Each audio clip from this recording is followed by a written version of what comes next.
From the PEP Radio Newsroom, these are the stories we are covering at this hour. A federal appeals court ruled Wednesday that President Donald Trump's order seeking to end birthright citizenship is unconstitutional, affirming a lower court decision that blocked its enforcement nationwide.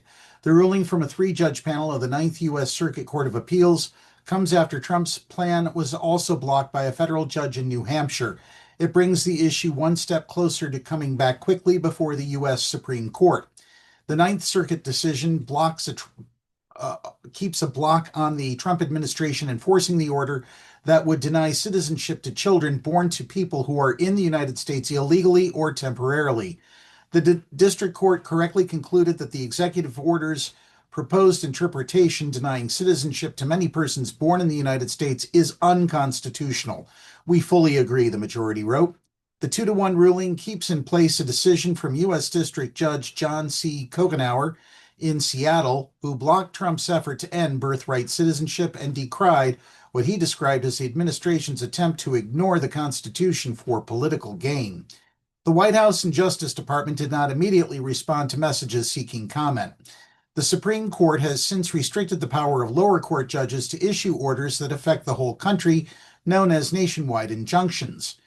But the Ninth Circuit majority found that the case fell under one of the exceptions left open by the justices. The case was filed by a group of states who argued that they need a nationwide order to prevent the problems that would be caused by birthright citizenship only being the law in half of the country. We conclude that the district court did not abuse its discretion in issuing a universal injunction in order to give the states complete relief.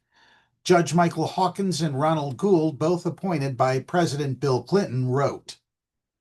In other news, the U.S. government is building an immense 5,000-person detention camp in West Texas, government contract announcements said, sharply increasing the Trump administration's ability to hold detained immigrants amid its ever-growing mass deportation efforts. A Defense Department contract announcement on Monday said Acquisition Logistics, a Virginia-based firm, had been awarded $232 million in Army funds to build the facility, which would be used for single immigrant adults. Procurement documents called it a soft-sided facility, a phrase often used for tent camps. The announcement came just weeks after Florida authorities rushed to construct a new immigration detention center dubbed Alligator Alcatraz, which was built on an isolated airstrip surrounded by swampland in the Florida Everglades. The announcement said the new facility would be built in El Paso, which is home to Fort Bliss, an Army base that stretches across parts of Texas and New Mexico. President Donald Trump recently signed a law setting aside $170 billion on border and immigration enforcement, including $45 billion for detention, even as the number of illegal border crossings has plunged. ICE will see its funding grow by $76.5 billion over 5 years, nearly 10 times its current annual budget. Trump has vowed to deport millions of immigrants living illegally in the United States.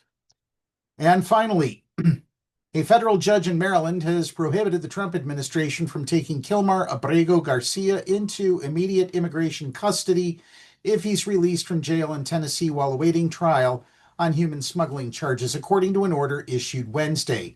U.S. District Judge Paula Zinnes ordered the U.S. government to provide notice of 3 business days if Immigration and Customs Enforcement intends to initiate deportation proceedings against him.